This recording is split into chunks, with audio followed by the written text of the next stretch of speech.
para fazer o mapeamento, gerenciamento mensal e o levantamento dos custos. Depois o levantamento dos custos com assistência médica do INSS e o levantamento de passivos trabalhistas, né? Tudo aquilo que pode se tornar uma ação trabalhista posteriormente para a empresa. E uma delas aí a gente entra com os afastamentos por doença ocupacional e acidente de trabalho. Tá? Então isso deve ser levantado. A gente vai identificar quais são essas causas críticas dentro dos acidentes de trabalho, qual foi a causa raiz, né? A gente precisa identificar, elabore um gráfico sobre essas causas e as percepções desses acidentes e depois fazer uma pesquisa comportamental, né? Junto com os funcionários, com as pessoas que estão ali, para a gente ver o que se tem fundamento esse acidente de trabalho, se é uma falha da empresa ou se é uma falha do funcionário, tá? Dentro das doenças ocupacionais, a gente vai avaliar os aspectos ergonômicos, então é necessário se ter uma análise ergonômica do trabalho, atualizada, bem feita por um profissional especializado, né? Análise ergonômica, o melhor profissional hoje para executar uma análise ergonômica bem feita é um fisioterapeuta do trabalho. Já existe essa pós-graduação, e nós temos excelentes profissionais já no mercado que fazem esse tipo de análise, né?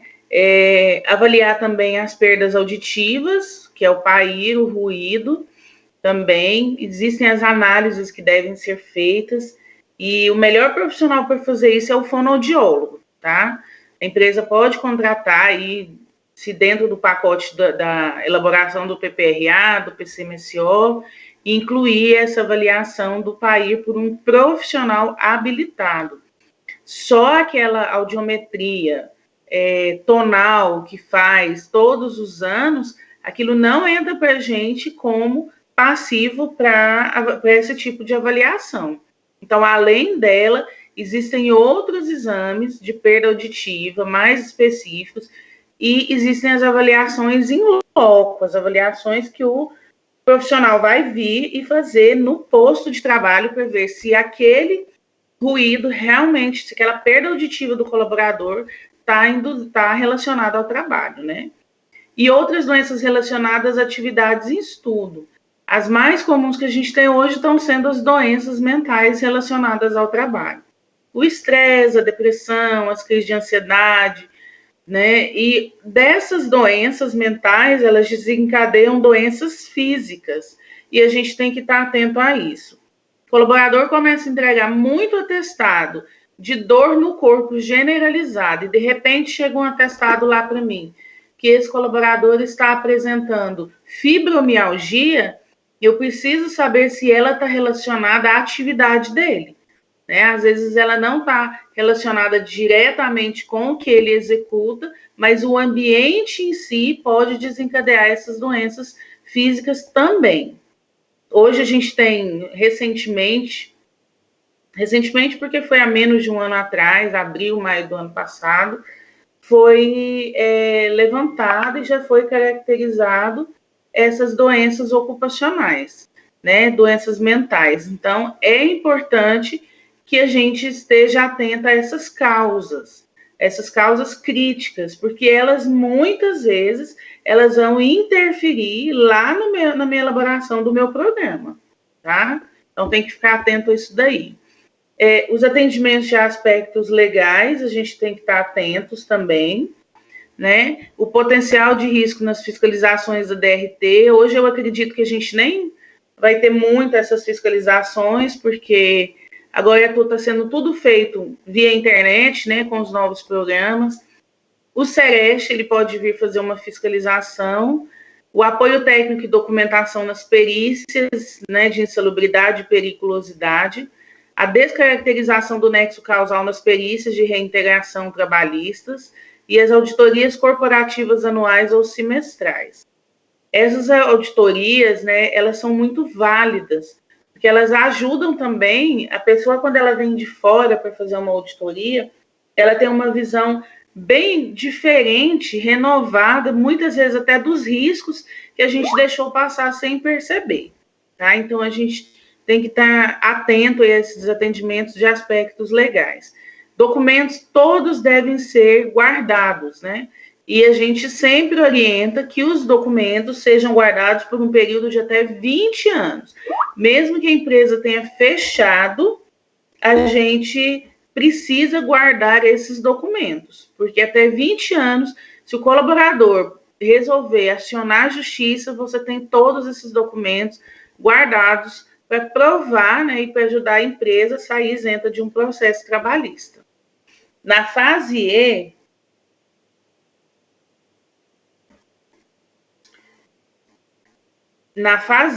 a classificação das causas raízes dos acidentes.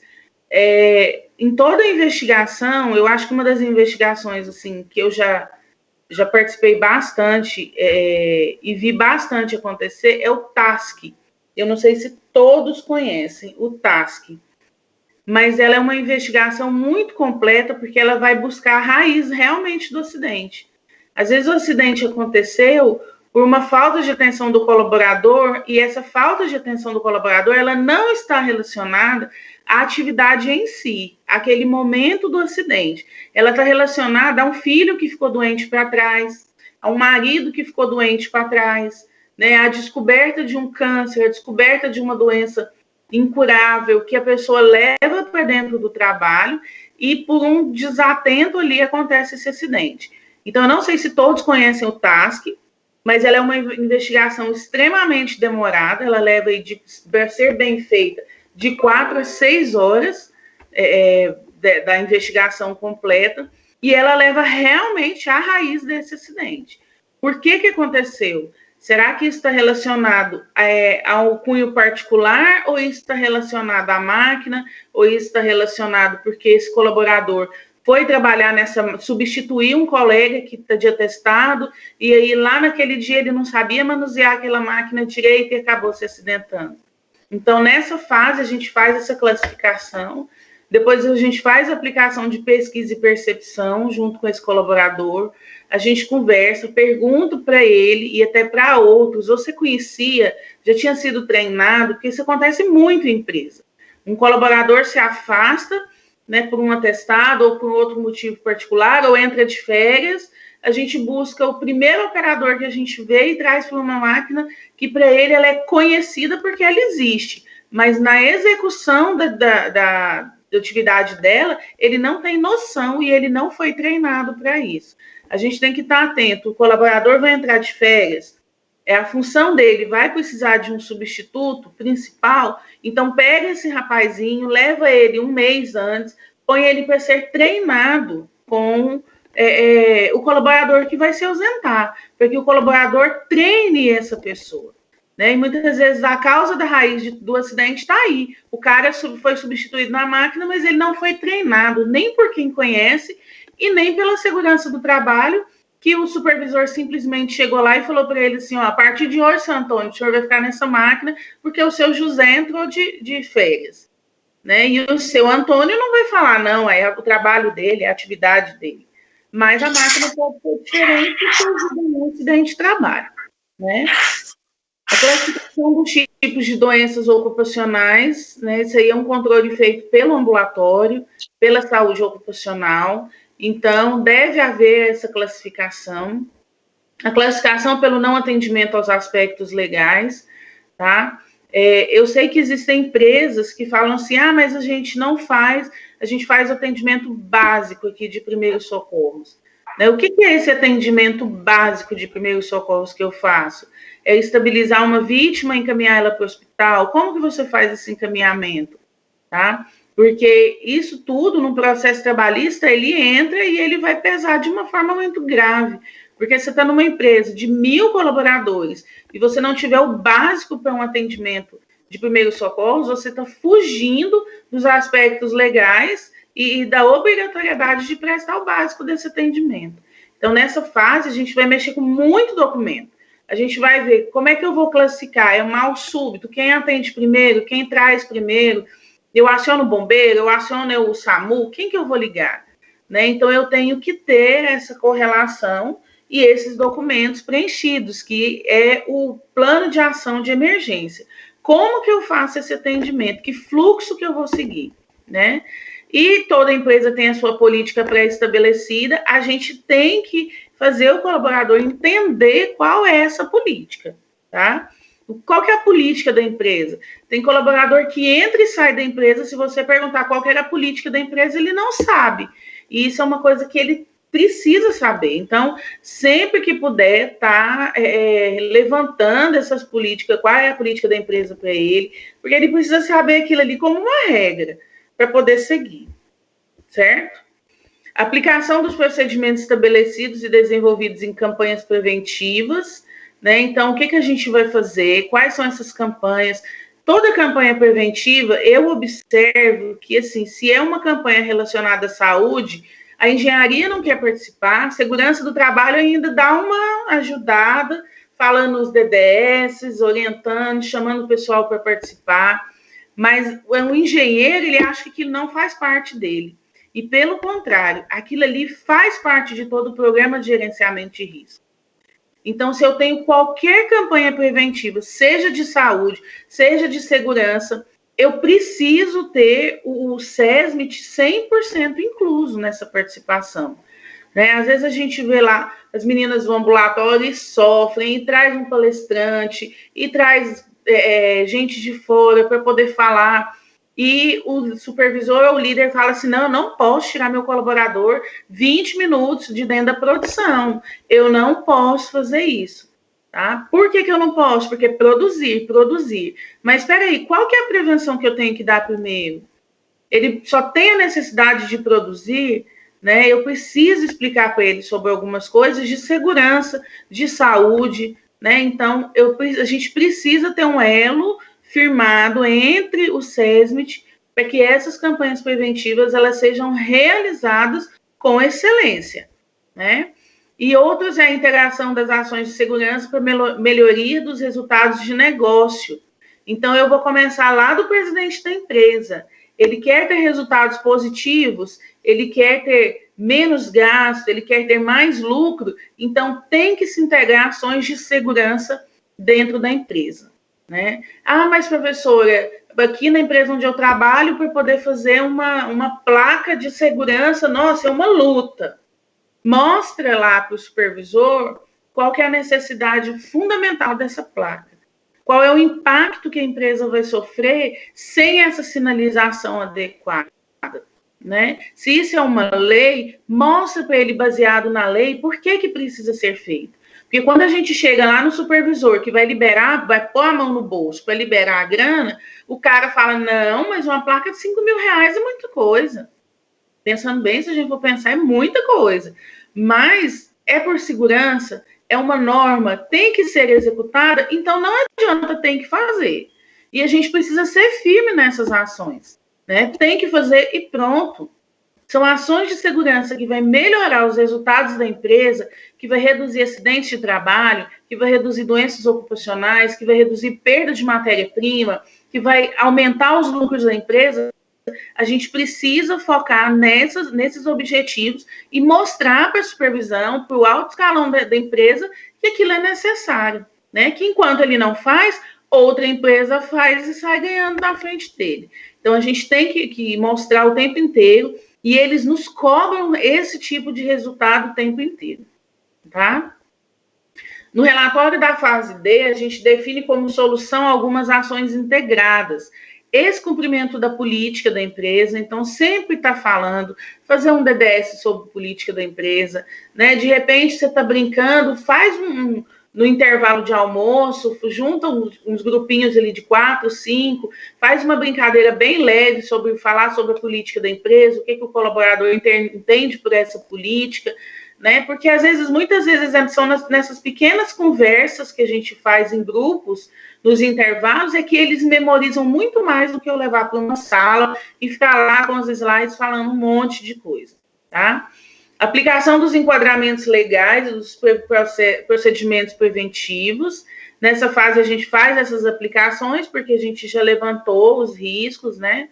Aplicação dos gerenciamentos dos riscos, definição de metas com as equipes de melhorias.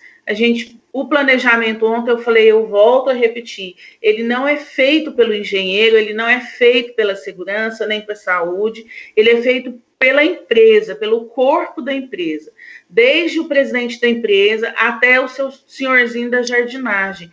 Todos participam do programa de gerenciamento de riscos, porque cada colaborador, cada setor tem o seu risco específico. E eu não tenho como falar que o risco que tem lá na área de sólidos na Neoquímica seja o mesmo da área de líquidos. Não tenho como falar, porque o processo é diferente, né? As pessoas que estão ali são diferentes, as análises são feitas de forma diferente. Então, eu não posso, aquele programa que eu elaborar, aqueles riscos que eu levantar na área de sólidos, eu dizer que ele é o mesmo para a área de líquidos, porque não vai ser. Como difere dos sólidos para os semissólidos, dos semissólidos para o líquido. Então, cada área tem os seus riscos que são específicos e eu tenho que estar atenta a isso. Então, tem a definição de metas com as equipes de melhorias, definimos essas metas, a gente vai começar a colocá-las em prática, né? E a primeira delas é a aplicação de treinamento para formar essas equipes, tá? Então, é necessário ter uma ajuda do RH, uma ajuda da supervisão. Os supervisores podem nos indicar pessoas que são treinadas, que são focadas no trabalho, pessoas que querem desenvolver um bom trabalho e a gente montar essa equipe, tá? Não é simplesmente, vou abrir uma lista aqui de presença, todo mundo que assinar vira equipe. Não, eu preciso selecionar esse tipo de pessoa. E a melhor pessoa para te ajudar nesse quesito é o supervisor de área, é o líder, né, de área. Por quê? Porque ele que acompanha a sua equipe mais de perto, ele sabe quem são as pessoas que têm foco, quem são as pessoas que são proativas, as pessoas que gostam de participar, que gostam de entrosar, que gostam de envolver dentro das atividades. Então, a gente precisa montar essas equipes e fazer esse treinamento com essa equipe, tá? Nos relatórios da fase I, a gente define esses critérios de implementação. Então, selecionei a equipe, estou fazendo esses treinamentos e aí a gente vai implementar. Então, nesse momento, a gente precisa do envolvimento da autogestão. A gente precisa mostrar para o colaborador que ele está ciente, que ele está sendo bem gerido por uma equipe que também está envolvida no processo, tá?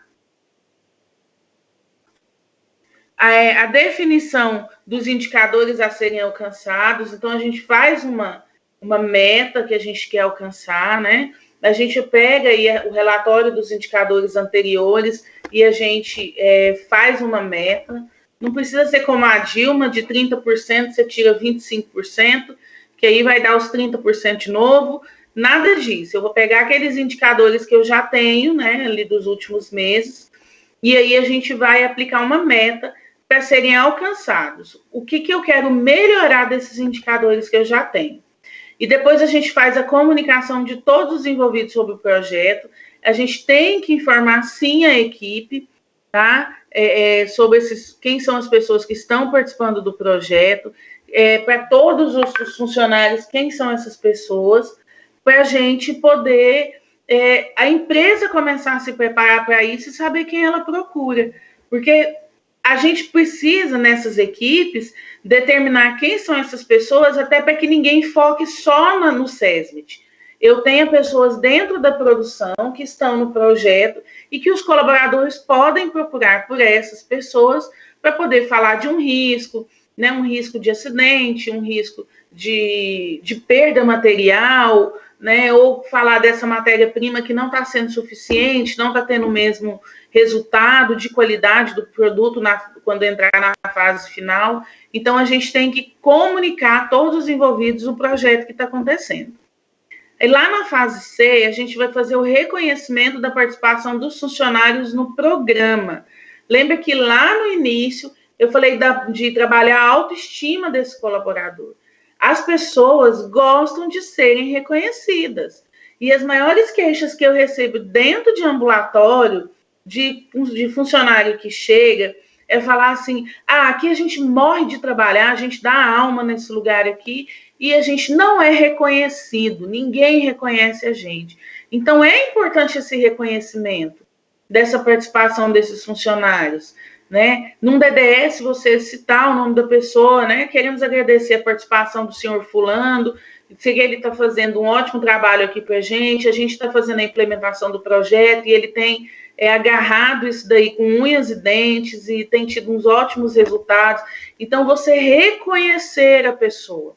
Né? Algumas empresas fazem o reconhecimento e põe naquelas televisões, assim, dentro dos refeitórios, e fica passando ali os colaboradores que foram destaque, dessa forma, ali põe a foto do colaborador, o nome e o setor que ele trabalha.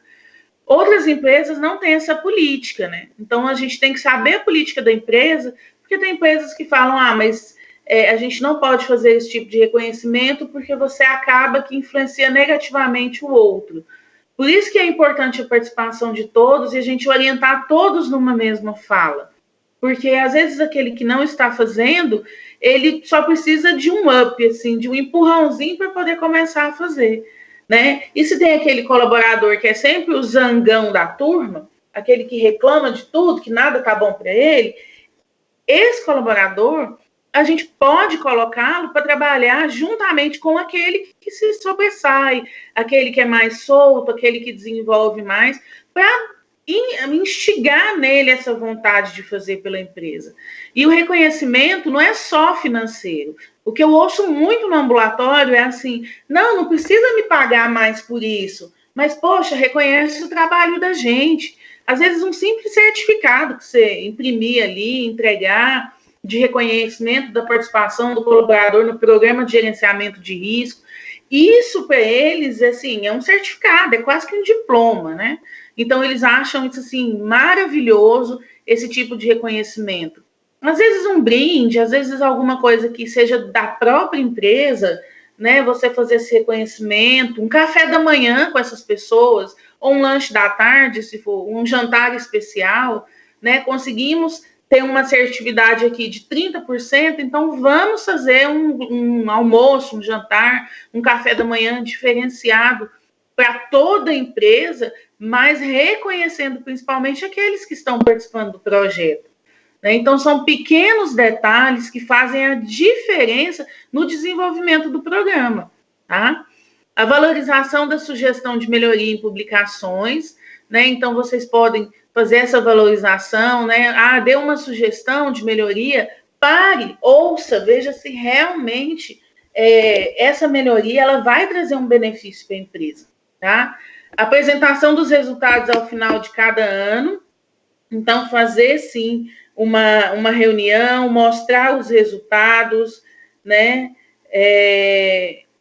para esses colaboradores, sobre o programa, como a gente começou, fazer um comparativo entre quando eu comecei e agora como é que está o projeto, né? Quais são os resultados que a gente conseguiu, quais foram as mudanças que tiveram que ser realizadas dentro desse projeto. A celebração dos resultados obtidos, tá? Quando a empresa é pequena, esse tipo de celebração ela é mais fácil de ser realizada, porque o gasto é menor, né? Então, às vezes, você consegue oferecer um churrasco, oferecer alguma coisa, um prêmio melhor para as pessoas envolvidas. Se não, é uma empresa muito grande, de 3, 4 mil funcionários, entra lá no refeitório e fala, a gente queria uma celebração, um refeitório todo enfeitado. Às vezes a comida nem muda, mas só da pessoa entrar e ver lá o refeitório todo enfeitado de balões, né? E com faixas,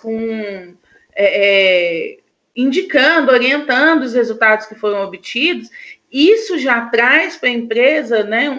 Por colaborador, ele já pensa, poxa, eu participei disso daqui, tá? E premiação das equipes, né? Então, volto a falar aí sobre a premiação. Eu sei que é complicado, porque os altos gestores, eles parece que não entendem, eles acham que premiação é bobeira, que a pessoa tem que estar ali para trabalhar. Só que quando eu tenho um colaborador que ele é reconhecido, um colaborador que que você consegue elevar a autoestima dele, gente, os resultados na empresa, eles são muito melhores. Eles são muito melhores. Isso, assim, é gritantemente observável, sabe? Você trabalhar numa empresa em que que as pessoas são reconhecidas e você estar numa empresa que elas não são. E muitas vezes quem realmente não é nem reconhecido é o engenheiro de segurança, né? Os gestores aí que estão acima deles acham, não, o cara está aqui, já está ganhando lá seus 8 mil reais, 10 mil reais, e ele já está sendo reconhecido nisso daí. Gente, não é isso, né? É além disso, é além do financeiro, né? É a questão do ego mesmo, de ser reconhecido e ter aí te dá uma vontade de querer fazer mais, tá? Porque quando a gente é valorizado, a gente é reconhecido, as pessoas nos conhecem, vendo de um resultado de um trabalho positivo, as ideias, elas borbulham na mente da gente para a gente começar a fazer mais e mais e mais e mais para melhorar. A gente consegue até abordar as pessoas de uma maneira diferente, para que elas também recebam tudo aquilo que a gente está recebendo, tá? Então, isso é muito importante nessa fase. Dúvidas? Chegou agora, né, Giovanni? Que eu tô vendo. Na inspeção de segurança. Inspeção de segurança é uma das partes assim, que mais vai trazer para a gente riscos, que a gente vai descobrir os riscos diariamente. Então, todo o SESMIT, ele possui profissionais que devem se importar constantemente com a identificação e condições inseguras e insalubres no local de trabalho. Todo SESMIT tem que ter esses profissionais, aquele olhar clínico, aquele olhar aguçado para as condições inseguras e insalubres no ambiente de trabalho. Por quê? Porque ele visa encontrar comportamentos e rotinas que vão fugir do parâmetro legal e ações não preventivas de segurança. Ontem uma das meninas falaram assim, hoje as pessoas querem emprego, não querem trabalhar. E justamente, e é esse olhar de crítico que o profissional do SESMIT tem, é que vai identificar essas pessoas antes que aconteçam pior com elas dentro da empresa, né? Por mais que sejam amigos, que tenham uma relação fora do ambiente de trabalho, a gente precisa muito aprender a separar esses relacionamentos. O cara é meu amigo porque a gente joga bola todo final de semana. Mas lá dentro da empresa, você é o engenheiro de segurança e ele é o operador de máquina e acabou. Então, se ele está tendo um ato inseguro, ele precisa ser advertido dentro da política da empresa, tá? Foi identificado, ele vai ser advertido. Foi advertido 1, 2, 3, entra com suspensão. Foi suspenso 1, 2, vai ser demitido por justa causa, tá? Por quê? Porque senão a gente não consegue colocar esse plano de gerenciamento do jeito que ele deve funcionar. Então, a gente precisa ter essas pessoas com esse olhar crítico, esse olhar clínico para essas condições de trabalho. Às vezes o cara está tendo um ato inseguro porque a condição oferecida para ele não é segura. Então, não é que ele queira ter um ato inseguro, é que a condição oferecida para ele é inseguro, né? A condição coloca ele num risco maior. Eu me lembro quando eu trabalhava lá na Unilever, e a gente lá eram, acho que 3 ou eram 4 fábricas dentro de um espaço só. Que era a fábrica do tomates, que fazia os molhos e os ketchups, a maionese Hellmann's, que é outra fábrica, e a gente tinha a fábrica do macarrão, do instantâneo, né? O Nissin Lamen. E na fábrica do macarrão, quando o macarrão ele passava pelo processo de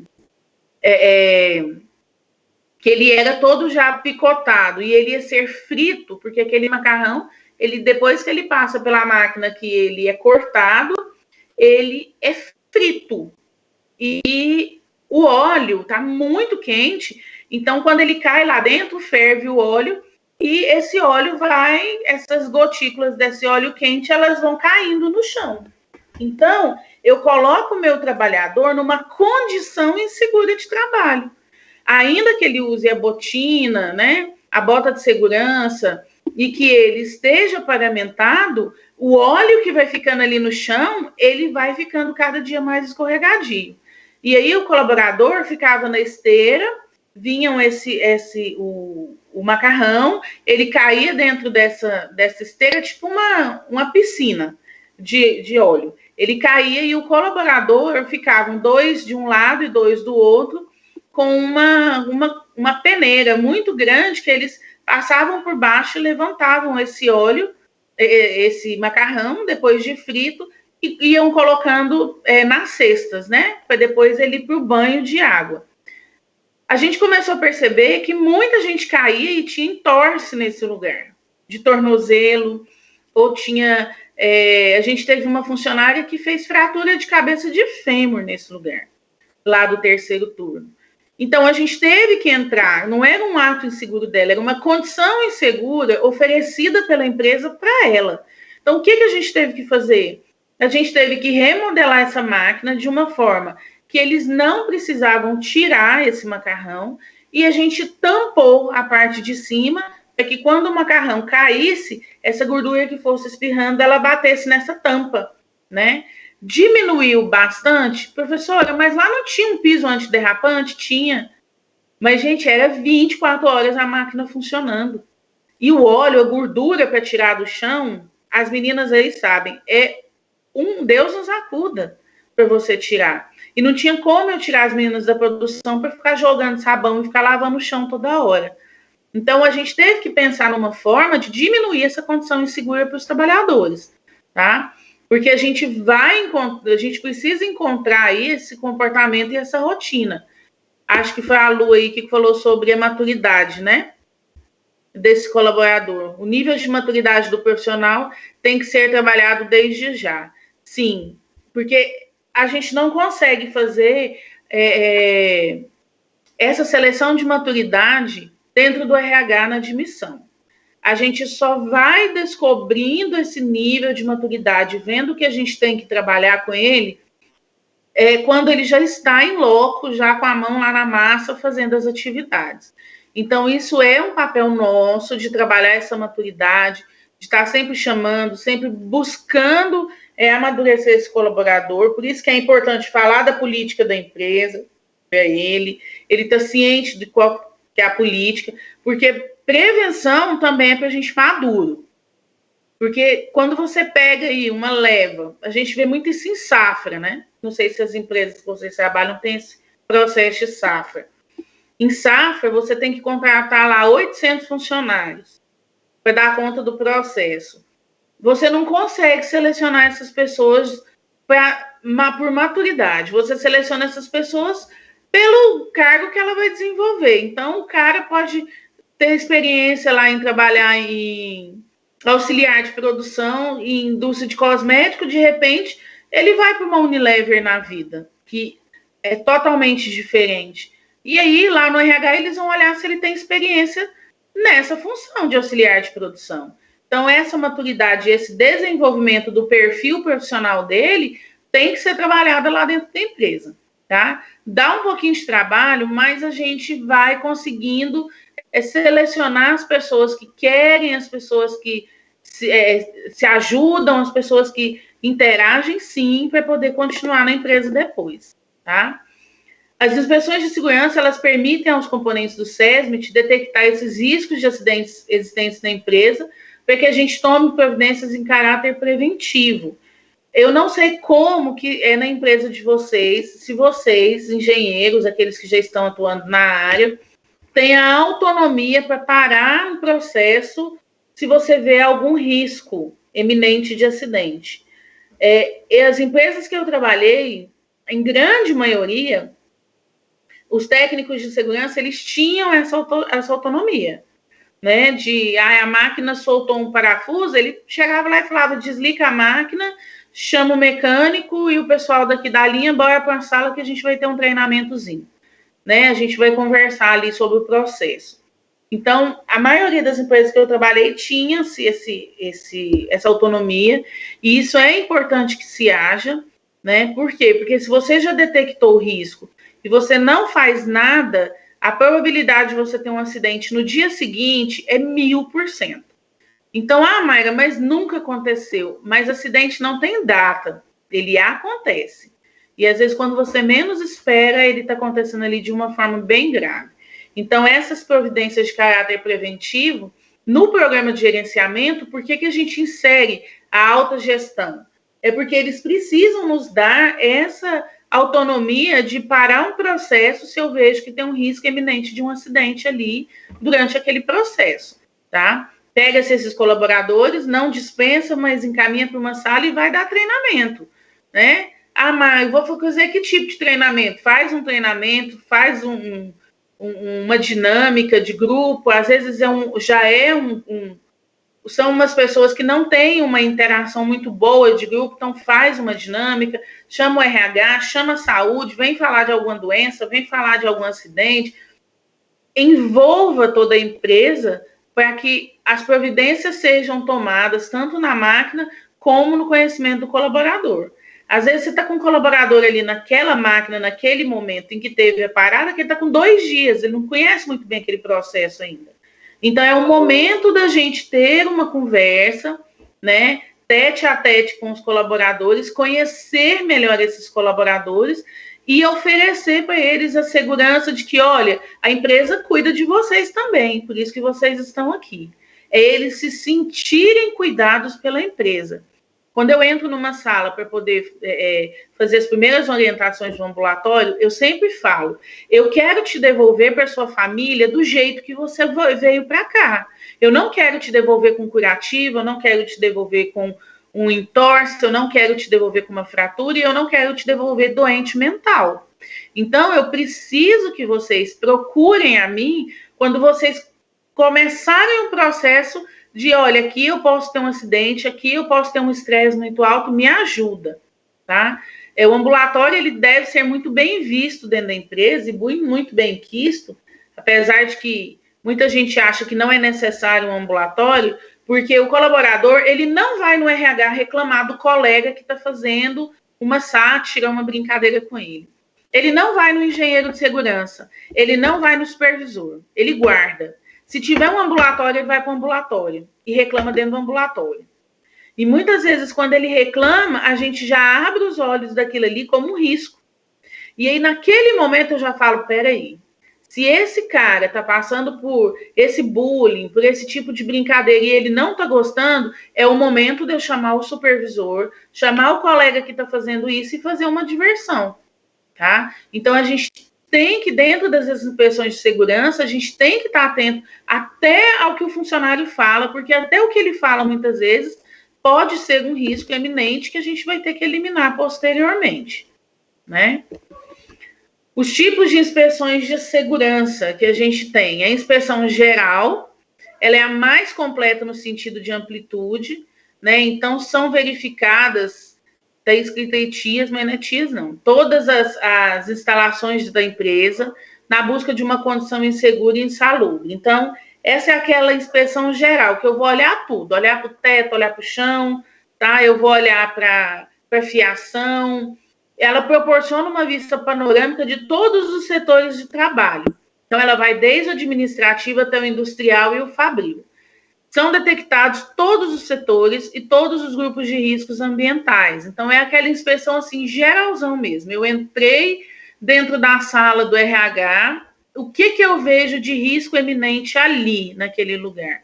É aquela tomada ali, ó, que ela está com um parafuso solto, então que precisa ser reorganizado. Uma luz que não está acendendo, queimou, e aí a menina do RH te fala assim, já pedi demais para trocar, nunca fizeram nada, tá? A fiação do computador que está solta, está no chão, e aí chega a menina da limpeza e joga água.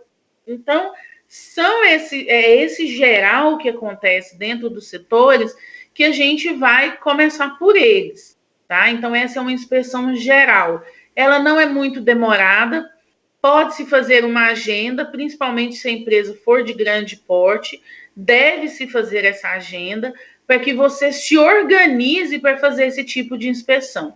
Não faça sozinho, chame um eletricista, chame um mecânico, chame um cipeiro e no local você pegue ali um funcionário que ele te ajuda a ter uma visão ampla, porque ele está ali todos os dias. Então, todos os dias ele está vendo quais são os riscos que ele está exposto, tá? É na inspeção geral. Na inspeção parcial ou por setor, a gente vai se limitar a um determinado setor de trabalho. Então, eu vou fazer de acordo com a necessidade da empresa. Então, hoje, o setor que eu vou observar, condições inseguras e insalubres, é a área 2, né? É lá onde faz o corte do tecido, é lá que eu vou observar. Então, ela é parcial. Hoje eu vou fazer somente desse setor. Faço, levanto os riscos, levanto as condições insalubres, observo o maquinário, observo se tem risco de acidentes com choque elétrico, né? Depois que eu levantar esses riscos, aí eu vou determinar os prazos, né, para que seja corrigido essas condições inseguras. Se for algum ato inseguro do colaborador, eu vou chamar toda a equipe, vou fazer o treinamento com toda a equipe, para depois eu partir para um novo setor. Então, essa inspeção é parcial. A gente começa geralmente pelos mais críticos, os setores que são mais críticos e que têm o maior risco de acidentes do trabalho, tá? Por grupos de risco específico, né, é a inspeção que restringe somente a determinado agente. Por exemplo, vou fazer a inspeção só sobre o risco físico.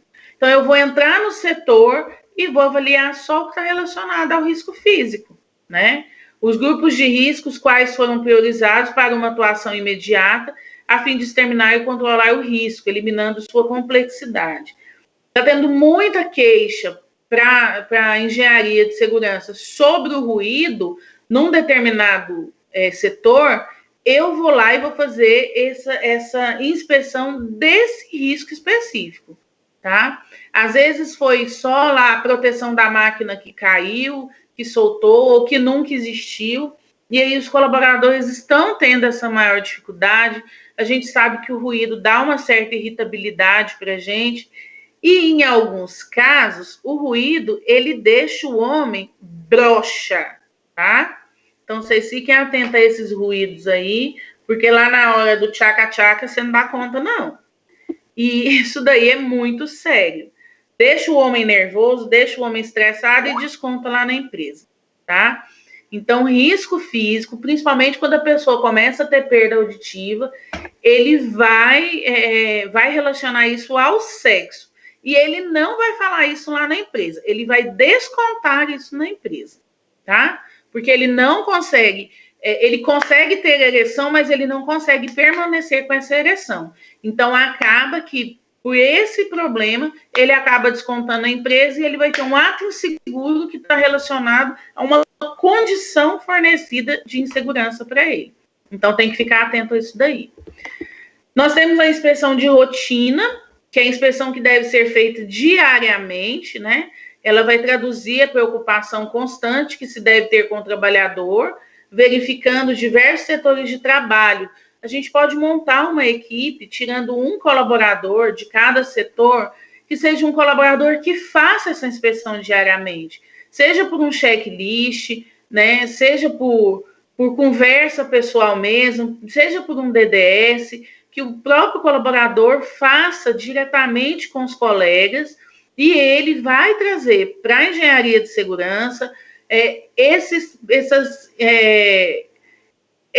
problemas, essas pequenas coisas que precisam ser alteradas.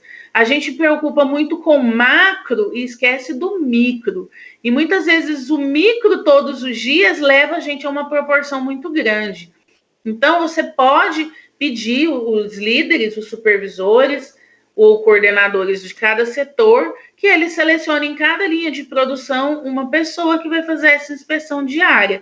Ela vai chegar, avaliar toda a máquina, né, tudo. Fiação, os botões de emergência, o funcionamento da máquina, o desenvolvimento das atividades das pessoas, né, conversar com essas pessoas, preocupar, mostrar que realmente a empresa tem cuidado do colaborador. E aí, se ele observou alguma coisa que está alterada, ele vai comunicar à engenharia de segurança junto com a sua supervisão, tá? Pode-se montar um checklist? Pode sentar lá com esse colaborador, montar um checklist que ele vai marcando e todos os dias ele pode reportar esse checklist ao seu supervisor quando ele encontrar alguma observação anormal que seja relatada, tá? E passar isso para o supervisor. A gente tem inspeção realizada, periódica, né? Que ela é realizada em intervalos específicos. Então, ela é devidamente programada. A gente faz uma agenda anualmente e ela vai visar prevenir os riscos que podem ser causados por fadigas, desgastes e agentes agressivos. Aqui são submetidos os trabalhadores e as máquinas. Então, são aquelas inspeções mesmo que a gente vai trazer lá o eletricista e ele vai avaliar todo o processo da máquina. Né? Nesse período, a gente vai estar conversando e treinando esses colaboradores, tá? Então, essas inspeções periódicas, elas são programadas para quê? Para que quando chegar naquela data determinada, o supervisor, ele já saiba que naquele dia a máquina dele vai parar por 3 horas, 4 horas, e que ele precisa se reorganizar para ele relocar os colaboradores dele em outras atividades manuais ou levá-los para uma sala e fazer um treinamento, né? O supervisor, ele precisa ser bom de fala. Ele tem que saber que no momento ele vai ter que falar, vai ter que dar uma aulinha, vai ter que ouvir os colaboradores dele.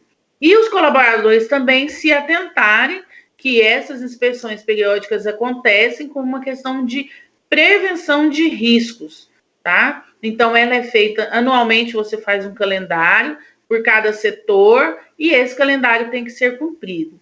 Não conseguir cumprir esse calendário em 40%, reorganize para que seja cumprido isso daí no período certo.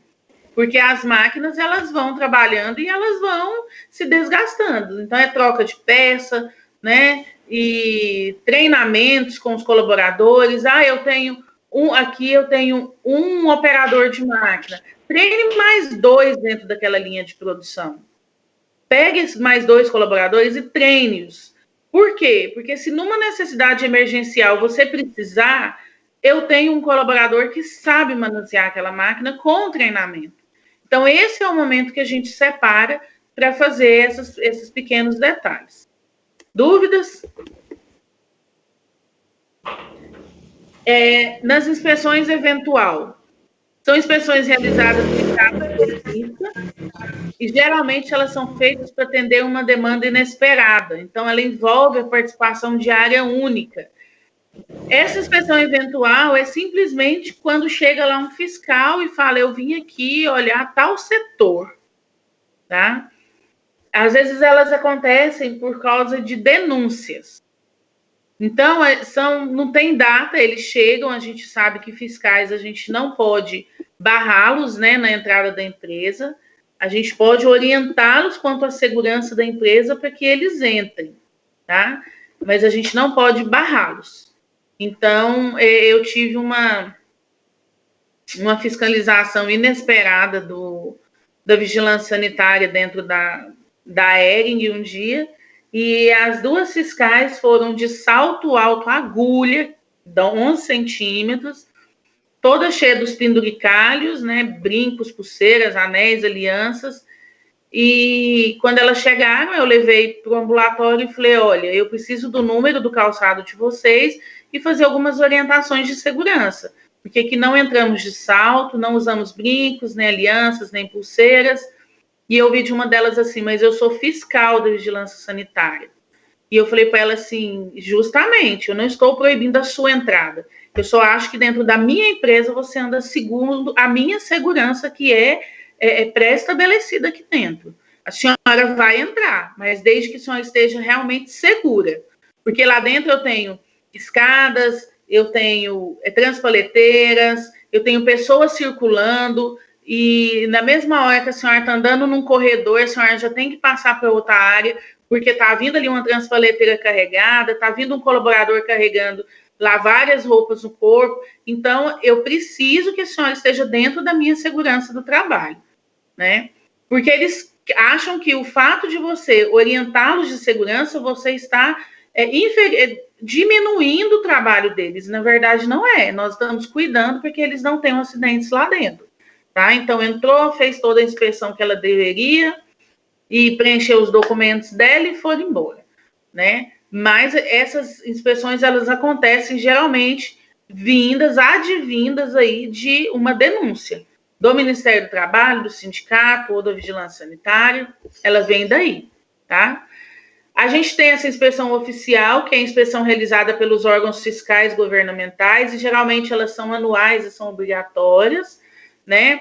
Vem também de uma denúncia, ou para fiscalizar a documentação e procedimentos exigidos por leis, né? Ela só vem de uma denúncia quando realmente a gente está fora totalmente dos padrões que a lei exige.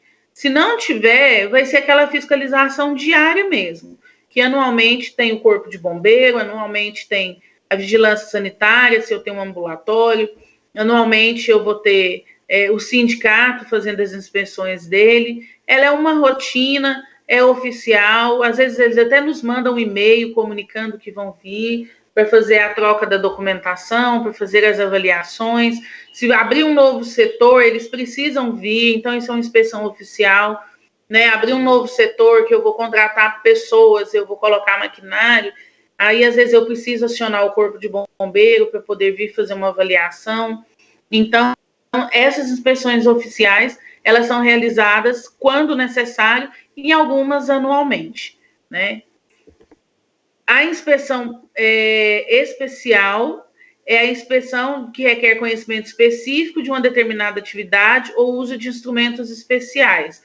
Então, quando eu vou fazer a avaliação do PPRA, né, eu posso estar usando essa inspeção especial, ou você mesmo, se tiver o treinamento, se tiver todos os instrumentos especiais para fazer essa inspeção, você vai entrar nas áreas e vai fazer lá a medição do ruído, do calor, né, em caldeiras. São inspeções que ou eu trago um terceiro que tenha treinamento e saiba fazer esse tipo de inspeção, ou pode ser feita pela engenharia de segurança, mesmo quando se tem esses equipamentos. Hoje existem vários treinamentos aí para trabalhar com esses instrumentos especiais, né, que vocês podem estar acrescentando aí no currículo de vocês, mas é necessário fazer, principalmente quando a gente vai fazer a atualização do PPRA, tá? O tal do Ctrl+C, Ctrl+V pode trazer muito problema futuro, então são inspeções que devem ser realizadas anualmente, tá? A gente tem um cronograma de aplicação das inspeções de rotina, né? Ele vai ser feito um cronograma de inspeção que vai envolver inspeções periódicas, as efetuadas em intervalos regulares, previamente programados. Tem uma visão para apontar os riscos previstos, como desgaste, fadiga, superesforço, exposição a determinadas agressividades no ambiente, que são submetidas a máquinas, ferramentas e instalações. A gente tem também as inspeções que a gente faz em caráter de emergência. Eu tive um acidente de trabalho grave, então, quando eu for fazer a investigação desse acidente, é importante que seja feita uma inspeção naquele local, tá? Uma inspeção de como é os riscos daquele local. Se eu fizer essa inspeção anterior a fazer a investigação, eu já consigo fechar essa investigação com um poder de assertividade maior. Por quê? Porque eu já avaliei todo o local do acidente, eu já fiz uma investigação naquele local, né? Para que depois eu venha fazer a investigação e eu não faça uma investigação culpando somente o colaborador e depois voltando lá ou então culpando, né, totalmente a empresa. Então, tem essas inspeções de emergência que a gente faz posterior a um acidente de trabalho grave ou a um acidente, a um incidente com maquinários graves, né? Eu preciso saber o que aconteceu, que expôs o meu colaborador a um risco muito grave, poderia levá-lo até a morte. Então, isso é muito importante ser feito, tá? O que é importante aqui? Os responsáveis pelo cumprimento e aplicação das rotinas, né? E checklist de inspeção, que são pelos engenheiros de segurança e técnico de segurança do trabalho. Muitas vezes o engenheiro ele não consegue participar 100%. Então, para isso, ele tem o técnico de segurança do trabalho, que vai ser o seu olho dentro da produção, né? Então, as inspeções, sempre os responsáveis vão ser o engenheiro de segurança e o técnico de segurança do trabalho. E essa avaliação dos resultados de inspeção, ela fica a cargo do pessoal responsável pelo SESMIT, né? É importante que se documente e se guarde todas essas inspeções feitas. É um documento, é uma prova que você tem que você fez o seu trabalho, executou a inspeção, achou-se o risco, classificou esse risco como baixo, médio e grave, e que posteriormente você comunicou sobre esse risco à sua gestão, ao seu supervisor, tá? É importante que eles saibam, porque na hora que acontece o acidente, o dono vem e fala assim, mas eu não sabia disso, né? Então, essa avaliação dos resultados dessa inspeção, ela vai ficar a cargo do pessoal responsável pelo SESMIT. E sempre documentar tudo, dentro de empresa o que vale é documento, tá? Então, olha só, na ferramenta de gerenciamento de risco, né, nas ferramentas que são métodos, técnicas utilizadas para avaliar os riscos existentes em projetos ou no processo interno da empresa, eu vou citar algumas. Eu sei que existem mais, e que vocês podem conhecer até outras, né? Aí, se vocês quiserem comentar, falar sobre, o espaço fica aberto, né? Mas elas são técnicas que a gente utiliza para avaliar os riscos. Em algumas empresas eu uso um tipo, em outras eu uso de outra forma, porque depende muito de quem vai aplicar como ferramenta dentro da empresa, né? Então, através da aplicação, a gente tem subsídios que a gente vai embasar essas tomadas de decisões. E isso é muito importante, tá? Para evitar potenciais problemas, para reduzir o impacto sobre a produção e colaboradores, equipamentos e entre outros. Então, são ferramentas que vão te ajudar nisso daí para que você tome as decisões corretas, né? Então, às vezes você usa uma ferramenta, de repente você resolve usar outra para ver se as duas chegam a um consenso, a um acordo comum do que precisa ser, das decisões que precisam ser tomadas, né, para que futuramente a gente não tenha problemas grandes e que isso não leve até mesmo até a tomada de decisão de fechar um processo de produção por causa dos riscos que eram muito eminentes, tá? Existem diversas ferramentas básicas e a lista que eu vou mostrar aqui são as principais metodologias que podem ser aplicadas. Eu não sei se vocês já tiveram essa aula com o Danilo ou com o Edson. Eu não sei se vocês já tiveram essa aula, tá?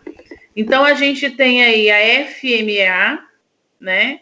Que a APR, o Archive, que é o IC, os 5 porquês e a análise de árvore de folhas. Essas 5 que eu citei são as mais comuns que nós temos nos dias de hoje, tá? São as mais usadas, mas existem outras, né? Então, essas aí são as mais usadas. Então, a análise de modo de falhas e defeitos, que é a primeira, ela objetiva identificar e analisar as possíveis falhas dentro do processo. Além disso, ela realiza a priorização para a correção de acordo com a gravidade de cada falha, né? Então, ela otimiza a tomada de decisão, essa daí, tá? Então, ela é muito usada, porque eu vou, através dela, analisar o que tem de falha dentro do processo. Aonde que se inicia essa falha, que expõe a empresa e o colaborador ao risco eminente, né? Então, e ela vai trazer para mim essa priorização para correção. Aonde eu preciso começar essa correção a priori, para depois eu ir para outras partes que vão trazer menos riscos para a empresa e para o colaborador. Tá? Então, é a análise de modo de falhas e defeitos. Ela é uma ferramenta bem completa, né? Ela une o fluxo das etapas do processo. Então, ela começa desde a hora que o colaborador mete o dedo no botão da máquina e vai classificando cada uma das suas potenciais falhas. Por isso que é importante, nesse momento, eu inserir o colaborador que trabalha naquele setor, naquela máquina, que ele me fale e a gente faça uma análise de risco dessas tarefas, tá? Por essa ferramenta ser muito completa, a gente precisa que o colaborador que se envolva naquele processo, ele nos oriente todo o processo, desde o momento que ele assume o posto até o momento que ele vai embora. Quais são os possíveis riscos, quais são os possíveis erros que acontecem durante o processo, né? É o produto que fica preso lá na esteira e que o colaborador às vezes tem que parar a máquina para ir lá, mexer no produto, recolocar o produto na esteira de novo. Quanto tempo ele perde nesse processo? Quanto tempo ele está deixando de produzir com a máquina parada por causa desse defeito nessa linha de produção? Então, ele é a pessoa mais preparada para poder te orientar sobre esses processos, tá? E ali a gente já vai fazer, através dessas potenciais falhas, a gente vai fazer um plano de ação para soluções preventivas a priori naquele momento. Então, e o próprio colaborador ali dentro, ele já nos fala o que pode ser feito como prevenção. Porque eles estão tão habituados com aquele risco que eles já sabem até o que seria melhor ser feito ali. É claro que a gente vai ter que avaliar aquilo que ele fala, ver se aquilo que ele fala está realmente dentro da atividade executada, porque às vezes o que ele vai pedir para você e falar que é uma solução preventiva leva gastos. E aí eu vou ter que levar isso para a alta gestão. E aí é onde para o processo, tá? Então a gente tem que ver 2, 3, 4 alternativas, né, para a gente poder abordar posteriormente a alta gestão, né, para poder executar essa solução preventiva. Né? Então, ela indica também um sistema de indicadores de desempenho, né, de todo o processo, para afirmar a sua performance. E existe um elevado comprometimento de todos os envolvidos no processo. Essas pessoas são pessoas que têm um comprometimento com todo o processo. Porque tem pessoas que conhecem só o seu processo. Eles esquecem que depois que passam por elas vão para outros setores, elas vão para outros lugares. Tá? Então, o cara, ele tem que saber direitinho o que realmente vai acontecer no seu processo para ele conseguir falar, olha, se eu parar aqui, eu perco aqui 2, 3 minutos, lá na frente, no total, no final da linha de produção para entrega, a gente perdeu 20, porque eu paro 3 minutos aqui, a próxima etapa para 5, 7 minutos, na próxima eu paro mais 5, 6 minutos. Então, o processo ele tem que ser completo. Então, por isso que essa ferramenta, que é a análise de modos e falhas e defeitos, ela é considerada como uma ferramenta completa, porque ela pega de um todo, tá? Dentro dessa ferramenta. A APR, que é a análise preliminar de riscos, né? É uma ferramenta de análise e gerenciamento de risco que consiste em um estudo realizado de forma detalhada e antecipada a aplicação do processo. Então, ela começa antes do processo iniciar e ela tem como objetivo identificar os riscos corridos durante a realização de um determinado trabalho, tá? Então, esse objetivo dela, a gente identifica os riscos durante essa realização.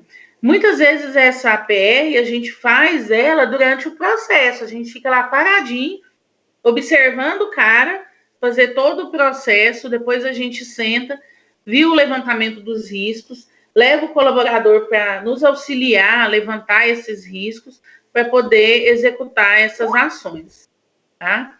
Amém? Não é o Covid, tá? Através da APR é possível detectar e corrigir problemas previamente, promovendo um ambiente mais seguro para todos os colaboradores.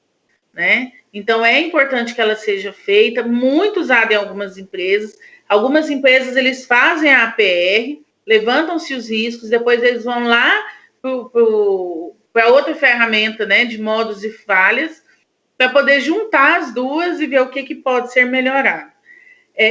A importância da APR é que ela seja realizada com colaboradores envolvidos na atividade e assessoria do SESMIT. E muitas vezes a gente chama também um eletricista, a gente chama um mecânico, a gente chama um cipeiro para participar dessa avaliação preliminar de risco.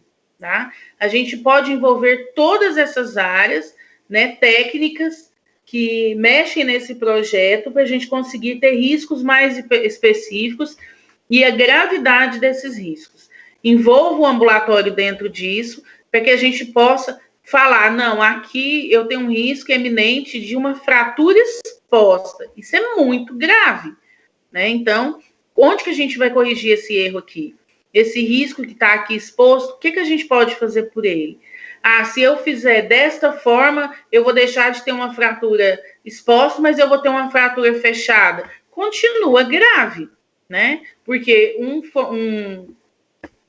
funcionário com fratura é um funcionário afastado das atividades de trabalho. Então, a gente tem que estar junto com eles e você pode envolver aí o eletricista, o mecânico, o supervisor, o líder da área. Você vai envolvendo outras pessoas que conhecem todo o processo para fazer o levantamento desses riscos, tá? Querem parar para o intervalo?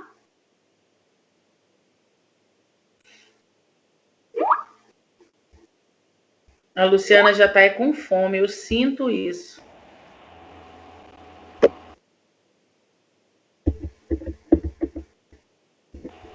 Vamos parar então, vou só beber uma água. Meia hora para vocês tomar café.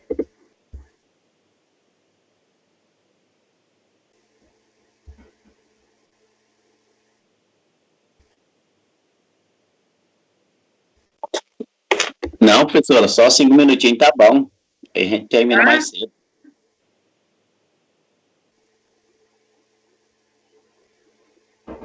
Cadê a Coca?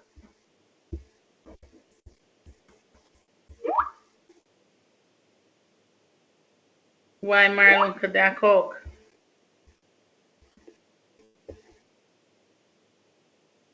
Professora, libera uma Coca aí, tá amarrada, hein? Sem contar no chocolate que ficou devendo, hein, professora? A gente vai acumular isso aí e vai cobrar, hein? Tô lascada. Nem lembrava do chocolate, é verdade.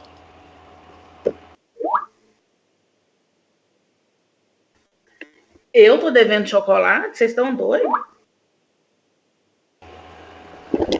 Era uma caixa. Nem lembro do que era, mas devendo eu lembro que tava. Era uma caixa que você prometeu, uma caixinha básica, parece que era de 20 quilos, da Ferreiro Rocher. Você que prometeu, professora. Oh, meu Deus, socorro. Daniel mandou a Coca aí, ó.